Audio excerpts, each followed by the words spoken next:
नमस्कार बंधुरा माइस रेसिपি ब्लगे तुम्हारे सकल के स्वागत। आज के आमी एक खूब कमन रेसिपि नहीं तुम्हारे काছে এসেছি। कमन रेसिपि बोलते एकदम कमन रान्ना मोटामुटी सबाई जानो, किन्तु किन्तु এই রান্নাটার পরিমাপ আর পরিমাণটা যদি ঠিক না হয় তাহলেই রান্নাটা পুরো গন্ডগোল পেকে যায়। ইনফ্যাক্ট আমি আমার পরিচিত 10 জনের মধ্যে 8 জনকেই দেখেছি রান্নাটা আলটিমেটলি যখন শেষ হয় তখন একটা অদ্ভুত টাইপের হয়ে যায়, মানে একদম ঠিকঠাক হয় না। তো তারা প্রত্যেকেই জিজ্ঞেস করে যে কী পরিমাপে জিনিসটা করলে পরে এটা একদম ঠিক হবে। পায়েস, আজকে আমি পায়েসের রেসিপিটা দেব, কিন্তু দুধ আর চালের পরিমাপটা যদি ঠিকঠাক না হয় না তাহলে কিন্তু পায়েসের ঘনত্বটা ঠিকঠাক হয় না। আলটিমেটলি চালটা যখন সেদ্ধ হয়ে পায়েস হয় কিন্তু তারপরে একটু ঠান্ডা হওয়ার পরে কিন্তু চালটা আবারও হয়ে যায় একদম চালের মতো। একটু ফ্রিজে তো রাখতেই হয়, কারণ পায়েস একদিনে খাওয়া পসিবল হয় না, ফ্রিজে রাখার পরেই হয়ে যায় আরও গন্ডগোল। তাই পরিমাপ আর পরিমাণ একটু এদিক ওদিক হলে চলবে, কিন্তু সেটা যদি অনেকটা গন্ডগোল হয়ে যায় তখন কিন্তু পায়েসটা একদম যাচ্ছে তাই হয়ে যায়। তো একদম সঠিক পরিমাপ আর পরিমাণে পায়েসটা আজকে করে দেখাচ্ছি। তোমাদের যদি একটু কম বেশি হয় তো ঠিক আছে, তাহলে চলো আজকে সঠিক পরিমাপ আর পরিমাণে চাল আর দুধের যে পরিমাপ আর পরিমাণটা সেটা সঠিকভাবে দেখে নিই, যাতে আগামী দিনগুলোতে পায়েস হয় একদম ঠিকঠাক আর খেয়ে যেন সবাই বলে বাহ বাহ। তাহলে চলো মাইস রেসিপি অ্যান্ড ব্লগে আজকে কিন্তু দেখে নেবো একদম পায়েস, কিন্তু কমন জিনিস, কিন্তু একদম ঠিকঠাক পদ্ধতিতে শিখতে গেলে আমার সাথে দেখতেই হবে। তাহলে চলো চটজলদি দেখে নিই। আমি এখানে প্রথমে একটা কড়াই নিয়ে নিয়েছি, আর কড়াইয়ের মধ্যে আমি দিয়ে দিচ্ছি দুধটা। আমি এখানে 1 লিটার দুধ নিচ্ছি। 1 লিটার দুধটা নিয়ে ফ্লেমটা কিন্তু প্রথমে একটু বাড়িয়ে দিচ্ছি, কিন্তু একটু ফুটে উঠলে পরে ফ্লেমটা একটু মিডিয়াম থেকে লোয়ের দিকে করে দিতে হবে। এটাকে ভালো করে নেড়ে এটাকে ভালো মতো ফুটিয়ে নেব। তো ওইদিকে দুধটা ফুটুক, আর এখানে আমি চাল নিয়ে নিয়েছি। চাল নিয়েছি এখানে আমি 75 গ্রাম গোবিন্দভোগ চাল, ফ্রেশ এবং ভালো গন্ধযুক্ত যেটা গোবিন্দভোগ চাল, সেই ভালো গোবিন্দভোগ চালটা নিয়ে নিচ্ছি। এবার ওটাকে ধুয়ে ভালো করে শুকিয়ে নিয়েছি। এবার এর মধ্যে আমি 1 চামচ, ছোটো চা চামচের 1 চামচ ঘি, একটু ভালো কোয়ালিটির ঘি এবং ভালো কোয়ালিটির গোবিন্দভোগ চালটা কিন্তু ইউজ করলে খুব ভালো হয়।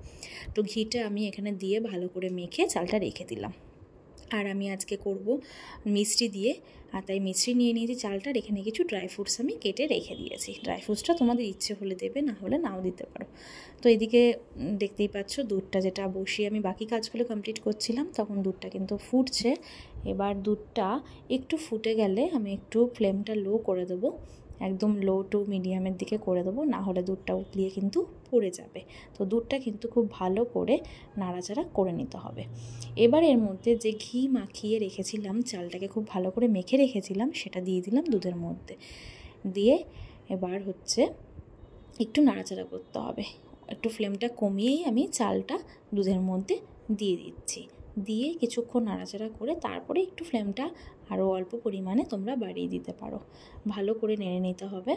দিয়ে এই দুধের মধ্যে কিন্তু চালটাকে খুব ভালো করে সেদ্ধ হতে দিতে হবে।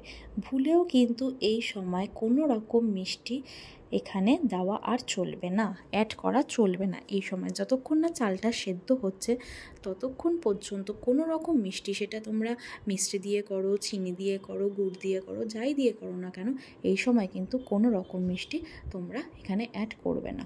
আমার চালটা অনেকটা সেদ্ধই হয়ে গেছে। এবার আমি দিচ্ছি আমুলের মিল্কমেড। এখানে আমার মিল্কমেড আছে তার জন্য আমি দিচ্ছি, তোমরা চাইলে নাও দিতে পারো। আমার কাছে কিন্তু সবসময় মিল্কমেড অ্যাভেলেবেল থাকে না। আমি 10 বার যদি পায়েস করি তার মধ্যে 9 বারই আমি উইদাউট মিল্কমেডেই কিন্তু করি। নর্মাল চিনি দিয়ে করি, গুড়ের সময় গুড় দিয়ে করি, অথবা যখন আমি চিনি দিয়ে করছি চিনি দিয়ে করি, অথবা মিষ্টি দিয়ে। আজকে যেরকম আমি মিষ্টি দিয়ে করব, তো খুব অল্প পরিমাণে কিন্তু এখানে মিল্কমেড আছে, তাই আমি খুব অল্প পরিমাণে মিল্কমেড দিচ্ছি। এটা কিন্তু সম্পূর্ণ নিজেদের ইচ্ছে যে দেবে কি দেবে না, এটা তোমরা স্কিপ করতেই পারো। আমি খুব সামান্য পরিমাণে আমি এখানে মিল্কমেড দিচ্ছি।